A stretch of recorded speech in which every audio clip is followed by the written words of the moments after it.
coast. The center of the storm is currently crossing the southeastern Bahamas, heading northwest at 17 miles per hour. Projections have Isaias impacting South Florida as early as late tonight into tomorrow morning, with potential to increase in strength to Category 2. The National Hurricane Center has issued a hurricane watch from Deerfield Beach to the Volusia-Brevard County line.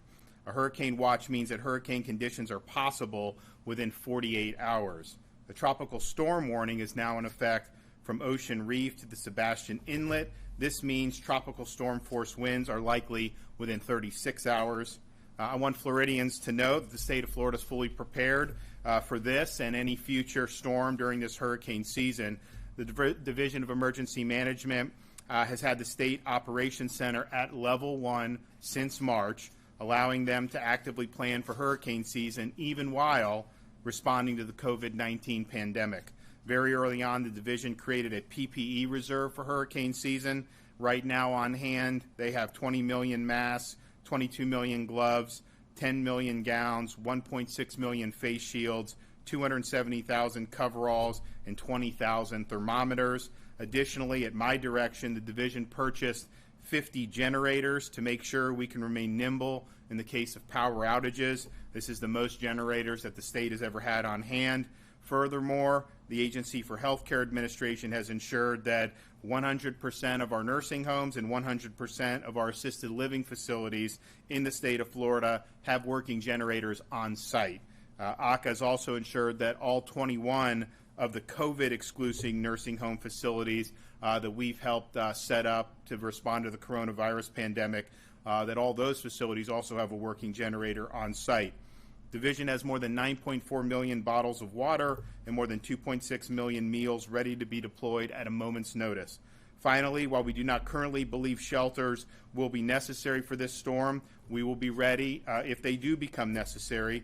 The division created new and detailed shelter guidance for all counties in light of COVID-19 and has prepared shelter kits with hand sanitizer, masks, and gloves ready to be deployed on request. So the most important thing people can do right now is just remain vigilant and pay close attention to local warnings and local news. Now's a great time to make your disaster supply kit if you haven't already. We recommend 7 days worth of food, water, and medicine. You should presume that if you're in the path of this storm, you could lose power, so prepare accordingly. Make sure that if you do live in an evacuation zone, you know that zone, you know that if you're ordered to evacuate, you take it seriously and follow suit. I've spoken with some of the officials in southern Florida, such as the mayor of Palm Beach County, which looks like the storm will be closest to impact them as of right now. They don't anticipate wide-scale evacuations at this point. There may be some areas, mobile homes, where those orders will be issued, but it's a very fluid situation. We're monitoring the track of the storm very closely. I think what's happened is as it strengthens, it kind of goes east. As it weakens, it goes a little west. And so I think the next 12 hours will be interesting to see kind of where that's going. So just stay tuned on what this is going to do. And regardless of how this storm plays out over the next 24 to 48 hours, we are looking at an active storm season, and so being prepared now is the right thing to do, but it also help you as we see other storms, which will likely form over the next months of hurricane season. So go to floridadisaster.org for information on evacuation zones and supply kits.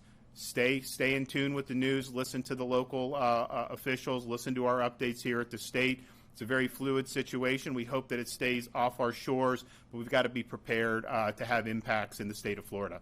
With that, I can take a few questions. Yes, sir. Governor, is the plan still to close all the state testing sites in light of only the ones who are going to be impacted by the storm? So the ones on the west coast of Florida are open. And if I could bounce off that, obviously Miami-Dade is where we're seeing the most daily cases reported in general. What do you expect this to do to daily case totals even for the next 2 weeks if we're potentially seeing these testing sites in the hottest areas closed for up to 5 days? Well, I think it's important to understand that these sites are part of what is done on a daily basis, but they're not even close to the total number of tests that are being done. You have hospitals, you have community things. Our sites, because they're outdoors with tents, if it were to get 40, 50-mile-an-hour winds, it would just collapse. And so, safety is paramount for that. So there'll still be testing being done. I would also say our testing sites in particularly Miami-Dade have typically run about 80% asymptomatic people. So these are people that are mostly testing. Some 25% of our test takers are curious without symptoms or exposure. Probably got another 25% who are doing it for employment-based reasons. We are actually going to be putting out new guidance to employers consistent with recent CDC guidance. And I was somebody that was really telling employers, hey, we have these testing, let your employees go if you want. Turns out CDC put out guidance last Friday saying that employers really need to go to a symptoms-based approach rather than a PCR test-based approach. If you shouldn't be requiring a negative PCR test in order for someone to come back to work if they've cleared symptoms for a certain number of days. And the reason they pointed to is you can test positive for a PCR test, they believe, for up to 12 weeks. So a lot of the people that are asymptomatic that are testing positive, there is no way for us to know whether that is even live virus. And in many cases, it's not. Certainly, even if you have live virus as an asymptomatic, if you don't get the result back for a week, well, you're not going to be infectious at that point anyways. And so we're going to be putting out, the Department of Health is going to be putting out some guidance for the employers. The symptom-based approach is the superior approach according to CDC. And based on our views, or based on the experience here in Florida, I think that that's correct. I mean, I think that, when you have people that can test positive, for weeks on end, we know that there is a relatively short period of time where you can actually transmit this thing. And we do know now more than we probably did a couple months ago, the extent to which these PCR tests are doing, the live virus. We're also working on the turnaround time. So we've been able to do some symptomatic lanes, really focusing on those folks, working with labs. And once it gets to the lab, these labs have turned it around in pretty good time. And so we've actually been happy with that. What I think we're going to be able to do, and I'm going to hopefully have an announcement over the next couple days, is have some of our big Miami sites be converted into rapid testing for people that are symptomatic or people that are 65 or older. We're still working on the details, but I think that would be really, really positive, because some of these tests that get reported, I mean, we'll get data dumps for positives that were 3 weeks ago. And so to be able to get, first of all, the patient to get their, or the test taker to get their result in real time, I think is really important. But then that can be reported to the state so that if we know there are this many people that tested positive yesterday, that's a much better way to understand how the pandemic's unfolding than to just get tests dumped on us that have been accumulating over weeks and weeks. Governor, you announced the new initiative, the One Goal, One Florida initiative. It's largely the same guidance you had been giving. It's wrapped differently now. Why the change? Well, we just felt that we actually like some of the trends that we're seeing. If you look at the emergency department visits for COVID-like illness, those have been declining since early July. If you look at the hospitalization trends for hospital admissions, those have been declining. The hospital census in pretty much every part of the state is down from where it was, and so we definitely believe that that we've seen a peak there. So we believe we have momentum, and now's the time to just remind people you can make a difference by following these guidelines. I think a lot of people have been doing that, but I guess the concern would be is if those trends continue in the immediate future, that people think that it's just over. And what we're saying is let's make sure we're continuing to keep our eye on the ball, focus on going forward. These are very common sense things that can make a difference. And I'd also say that we're seeing positive trend downward in the nursing home staff, nursing home residents. We were concerned about seeing some outbreaks there.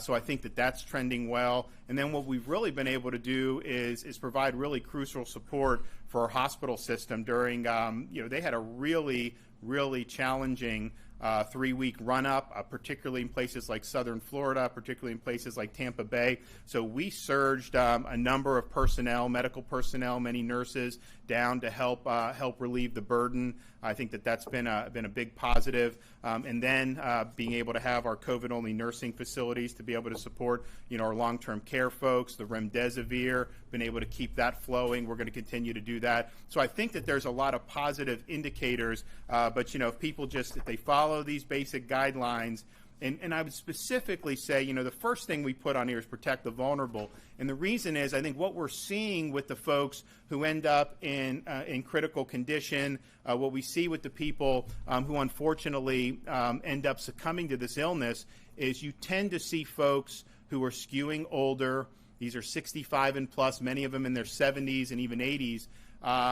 But it's not as much from the long-term care as we were used to seeing. It is more from the communities, and so it's our belief that that is really as a result of contact amongst multi-generational families, doing social events, doing family events, which, obviously we want people to do that, but if you're in vulnerable populations, just understand that those have been really significant vectors in terms of spreading it into some of our vulnerable age groups. And so if we really just not only do the basic things, but particularly, if you're somebody who may be younger, practicing the hygiene, doing the physical distancing, wearing the facial covering when you're around people who may be in those more vulnerable, that will really, really make a difference going forward. And so we want to do that.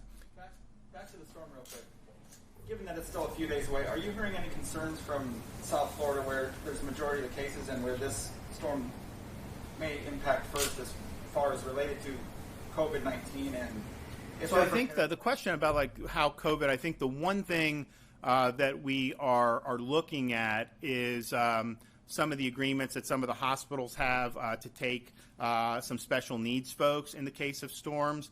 Now, obviously, these hospitals do have capacity, I think, if you look at the beds, but there is an issue with the personnel. So I know that that's been a concern. I know ACA is working with some of the hospitals. We don't anticipate that necessarily being a huge issue in Dade and Broward based on the current track, but obviously this thing is something that's very fluid, and we're going to have to continue to be willing to respond very quickly to it. And I think, I spoke with the mayor of Palm Beach County today. They feel like they're in good position to respond. Of course, their COVID, I think, trends have been pretty positive over the last 7 to 10 days. Their positivity's down. Their COVID positive patients in the hospital is down pretty significantly over the last 7 to 10 days. So we appreciate those trends, and I want to see those continue. But they feel like they have what they need, but we let them know, look, whatever you need from the state, we want to be there, and we want to be helpful. I am going to be going today. The president's having a roundtable on COVID and the storm, I think in the Tampa area. One of the things I'm going to seek support from, per General Eifert, we want to get the National Guard extended in the 503F extension, and I'm going to ask the president to do that. I think we will get that, but the Guard has had such a huge role in the COVID response. Obviously, they have an important role with hurricane response, but we want to make sure that they're going. That's going to lapse in a couple days, and that will put us in a difficult position as we continue to go forward. So we'll be asking, for some support there, and then also just continued support with some of the other things that they've been really helpful for us with on things like the remdesivir and some of the other things that we've done to really, help our physicians get the care they need to their patients. So we'll have another update. I may be back later tonight, depending on what the storm does for the update. But I would just tell Floridians, particularly if you're on the east coast of Florida, just monitor this thing. It's very fluid. We'll see if there's a strengthening. We think actually that may bow it out a little further off the east coast, but it has tracked a little bit further west in the last, what would you say, 12 hours? It's tracked a little bit further west. So that's just something to keep. Remember, it had initially been on the Gulf of Mexico even, and then they moved it back over. That's probably within 2 days. It's moved all the way over. So that's just how these things are going. So just keep a lookout for what's going on. Make sure you have your plan in place. Our hope is that there will be impacts to Florida, but our hope is that this is not something that is interacting in a significant way with the actual Florida coast. But the most recent forecast, it brings that eye closer to the coast, and so we just got to be vigilant and keep a lookout for what's going on. And please heed the warnings of your local officials. Thanks.